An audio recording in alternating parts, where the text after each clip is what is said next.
Welcome to PDP में daily class में आपका स्वागत है। और मैं प्रदीप सर आज हम क्वेश्चन लेके आए हुए हैं जवाहर नवोदय विद्यालय प्रवेश परीक्षा में पूछे जाने वाले कुछ महत्वपूर्ण प्रश्न। जैसा कि देख रहे हैं औसत पर आधारित। जैसा कि देख रहे हैं क्वेश्चन आपके पास ये पूछा जा सकता है कि प्रथम 5 सम संख्याओं का औसत क्या होगा। यहाँ पर क्या कह रहा है, आपका 5 सम संख्या कह रहा है, वो कौन सा प्रथम। तो प्रथम सम संख्या कौन कौन सा होता है दोस्तों आप जान रहे हैं। तो जैसा देखिए आपका होगा 2, उसके बाद होगा 4, उसके बाद होगा 6, उसके बाद होगा 8, उसके बाद क्या होगा 10। यही तो आपका सम संख्या है। 2, 4, 6, 8, 10 ये सम संख्या आपका हुआ। कितना सम संख्या हुआ 5। 1, 2, 3, 4, 5। और ये कह रहा है इसका औसत निकालिए। तो औसत कैसे निकालते हैं, तो यहाँ पर क्या देंगे, हम बट्टे का चिन्ह देंगे। और संख्या कितना है 1, 2, 3, 4, 5, तो यहाँ पर लिखेंगे 5। अब इसके बीच में चिन्ह क्या होगा, जोड़ का है, क्योंकि यहाँ का औसत निकालने के लिए औसत निकालते हैं हम जोड़ के निकालते हैं। तो यहाँ चिन्ह मैंने औसत का लिखा। अब बच्चों यहाँ पर ध्यान दीजिए, 4, 2, 6, 8, 10 ये सभी को यदि हम जोड़ेंगे तो कितना हो जाएगा, आपका 30 हो जाएगा। और यहाँ संख्या क्या दिया है, 5 दिया है, तो यहाँ पर 5 देंगे और 30 में 5 से यदि भाग देंगे तो कितना हो जाएगा, 6 हो जाएगा।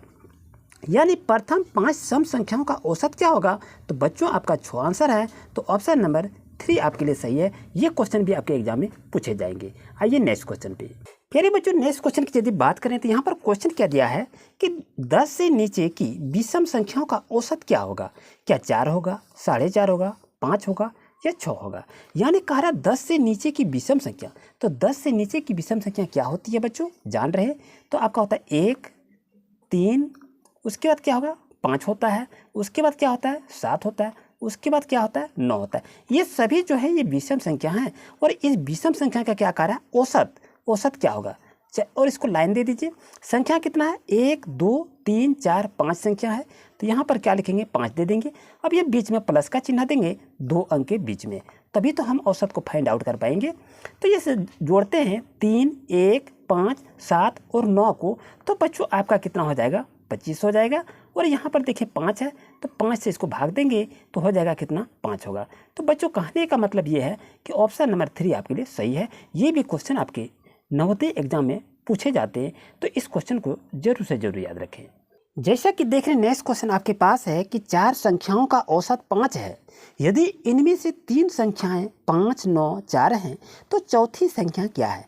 यानी कह रहा है कि 4 संख्या जो है उसका औसत 5 है और उसमें से 3 ही संख्या है, तो एक संख्या अज्ञात क्या है उसको निकालने के लिए कह रहा है। तो निकालेंगे कैसे, चलिए इसको देखते हैं। जैसा कि देख रहे हैं 4 संख्या क्या बताया गया है, 4 संख्या का योग कितना हो गया है। तो 4 संख्या का योग आपका 20 हो जाएगा।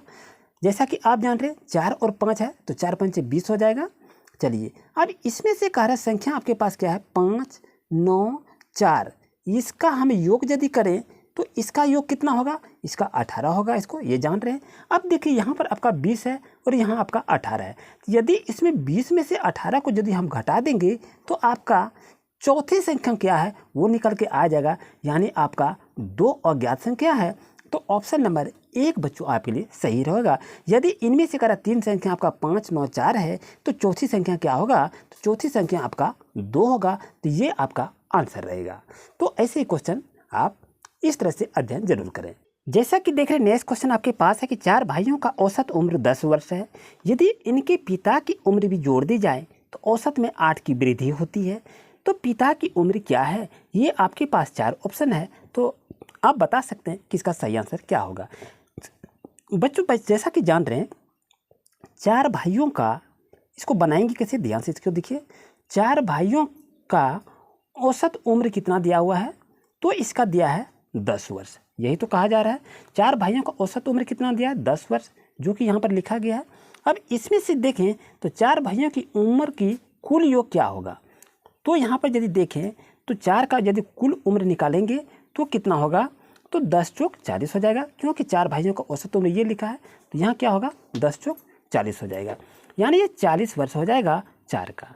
अब यहाँ से यदि देखें चारों भाइयों, अब इसमें कितना है, तो इसको कैसे निकालेंगे, देखिए चारों भाइयों प्लस, और इसमें किसका है, पिता की उम्र, यही तो दिया है पिता की उम्रों का औसत हम यदि निकालेंगे उम्रों का औसत, तो क्या हो जाएगा, तो यहाँ पर क्या लिखेंगे 10 लिखेंगे, और इसका पिता की उम्र में यदि वृद्धि होता है कितना, तो 8 को जोड़ते हैं, तो जो दोनों को जोड़ने के बाद कितना होगा, ये 18 वर्ष हो जाती है। 18 वर्ष होने के बाद अब यदि देखें तो पिता सहित क्या दिया है, पिता सहित चारों भाइयों की उम्रों का योग, तो यहाँ आप लिखेंगे क्या हो जाएगा, 18 गुना 5 लिखेंगे, तो 18 पंजे कितना होगा, 90 वर्ष हो जाएगा। और यहाँ पर यदि देखें कि पिता की उम्र, अब ये पिता की उम्र की बात यदि कही जा रही है, तो पिता की उम्र इक्वल टू क्या हो जाएगा, पिता सहित चारों भाइयों के उम्र का योग होगा, चारों भाइयों के उम्र का योग होगा। अब यहाँ पर देखें, अब इसमें से हम घटा देंगे क्या, कि इसमें चारों भाइयों की उम्र का योग, इसमें देखें पिता सहित चारों भाइयों के उम्र का योग होगा, और इसमें घटाएंगे, किसको घटाएंगे, तो इसमें चारों भाइयों की उम्रों का योग। अब इसको घटा देंगे इसमें, तो कितना होगा, पिता सहित सभी का चारों का कितना था, तो 90 वर्ष है, यहाँ पर 90 को लिखेंगे। अब यहाँ पर देखिए चारों भाइयों की औसत उम्र कितना है, तो यहाँ पर यदि देखें तो आपका यहाँ पर कितना है, 40 वर्ष हो गया था, तो 90 में हम यदि 40 को हम यदि घटा देते हैं तो आपके पास कितना होगा, 50 वर्ष हो जाएगा। तो बच्चों ध्यान रहे, तो सही आंसर होगा ऑप्शन नंबर 2 आपके लिए सही रहेगा। जैसे कि देख रहे हैं, नेक्स्ट क्वेश्चन आपका है कि 5 लड़कों की अवस्था क्रमशः 13 वर्ष, 15 वर्ष, 11 वर्ष और 9 वर्ष और 8 वर्ष है, तो इन बच्चों की औसत अवस्था क्या होगी। ये आपके पास 4 ऑप्शन है, तो ये सही ऑप्शन को चुनकर आप बता सकते हैं कि सही आंसर कैसा होगा। तो इसको बनाएंगे कैसे, जैसे देख रहे हैं 5 लड़कों की अवस्था कितना दिया है, 13, 15, 11, 9 और 8 है, तो यहाँ पर क्या करेंगे, औसत निकालना है ना। यहाँ लिखिए 13 जोड़ 15 जोड़ 11 जोड़ 9 जोड़ 8 लिखेंगे, और बट्टा में कितना लिखेंगे, 5 बच्चों का है, तो यहाँ पर 5 लिखेंगे। अब यहाँ देखिए 13, 15, 11, 9 और 8, यदि ये सभी को जोड़ते हैं तो आपका 56 होगा, और यहाँ पर आपका 5 है, तो 5 से क्या करेंगे, आपको 5 से भाग दे देना है। यदि हम 5 से भाग देंगे तो कितना होगा, तो 56/5 होगा। तो 56/5 तो आपका कहीं आंसर तो है ही नहीं, तो यदि 56/5 कहीं आपका आंसर है ही नहीं, तो ये ऑप्शन तो आपके लिए गलत हो जाएगा। लेकिन यहाँ आपका 11.1/5 होगा, यानी कहने का मतलब है 11.1/5 इसके लिए सही आंसर होगा। तो ऑप्शन नंबर 2 बच्चों आपके लिए सही होगा, क्योंकि ऐसा पूर्णांक में यदि क्वेश्चन आपका नहीं रहे तो पूर्णांक को तोड़ लीजिएगा, और यदि पूर्णांक में ऐसा है तब तो कोई बात नहीं है, या तो आंसर आपका ऐसा भी हो सकता है, चाहे ऐसा भी आंसर हो सकता है। आई होप आपको अच्छी तरह समझ में आ गया होगा। बच्चों आइए क्वेश्चन नेक्स्ट पर। जैसा कि देख रहे हैं, नेक्स्ट क्वेश्चन आपके पास है, लगातार 1 से 99 तक की प्राकृत संख्याओं का औसत क्या होगा। तो यहाँ पर प्राकृत संख्या का औसत कह रहा है, ये आपके पास 4 ऑप्शन रहते हैं, तो सही ऑप्शन को चुनना होता है। लेकिन यदि ऐसा लगातार वाला क्वेश्चन रहे तो उसमें क्या करेंगे, इस ट्रिक को इस्तेमाल करके बना सकते हैं। तो ट्रिक क्या है, n+1 और बटे में क्या लिखेंगे 2। तो लगातार कोई भी कहे 1 से 200 तक कहे, 1 से 500 तक कहे, 1 से 600 तक कहे, या 1 से 18 तक भी कहे, कोई भी संख्या यदि लगातार कहा जाए तो इस ट्रिक के माध्यम से आप बच्चों बनाएंगे। तो इसको बनाएंगे कैसे, इस ट्रिक का इस्तेमाल कैसे करेंगे। n का मतलब क्या हो गया, कुल संख्या, नेट टोटल कितना है, तो n का मतलब क्या हो गया, 99 आपका हो गया। यहाँ आपका 100, 200, 300 जो भी रहे, तो ये आपका टोटल हो गया नेट, जिसको कहते हैं टोटल। अब इसमें से यदि हम क्या कर रहे हैं, औसत को निकाल रहे हैं, तो यहाँ पर क्या करेंगे, तो 99 + 1 को करेंगे, जो आपका 1 है, और 2 से हम क्या करेंगे, डिवाइड करेंगे। 99 में 1 को जोड़ेंगे तो कितना होगा, 100 हो जाएगा, और 2 से इसको डिवाइड करेंगे तो बच्चों कितना होगा, 50 होगा। तो 50 देखिए कहीं है, तो ऑप्शन नंबर ए बच्चों आपके लिए सही होगा। ये क्वेश्चन अधिकतर एग्जाम में पूछे जा रहे हैं। ऐसा क्वेश्चन भी क्वेश्चन देखने को मिलता है, यदि आपके पास क्वेश्चन को लिखा जाए कि लगातार 20 पूर्ण संख्याओं का औसत, यदि ऐसा क्वेश्चन रहे तो कैसे बनाएंगे, का औसत क्या होगा, औसत क्या होगा।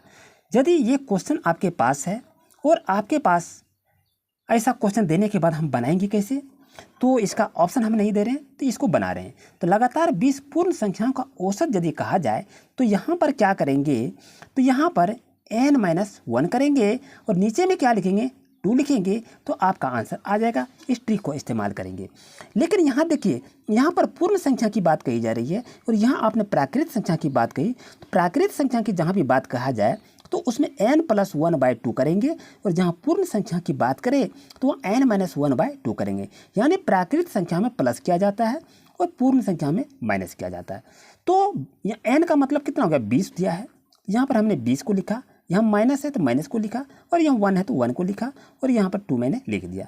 20 में यदि 1 को घटाते हैं तो कितना होता है, 19 होता है, और यहाँ पर मैंने लिखा 2। अब देखिए 19/2 तो इसका आंसर भी होगा। लेकिन अगर ऐसा आंसर आपके पास नहीं रहे तो इसको क्या करेंगे, इसको भाग दे देंगे।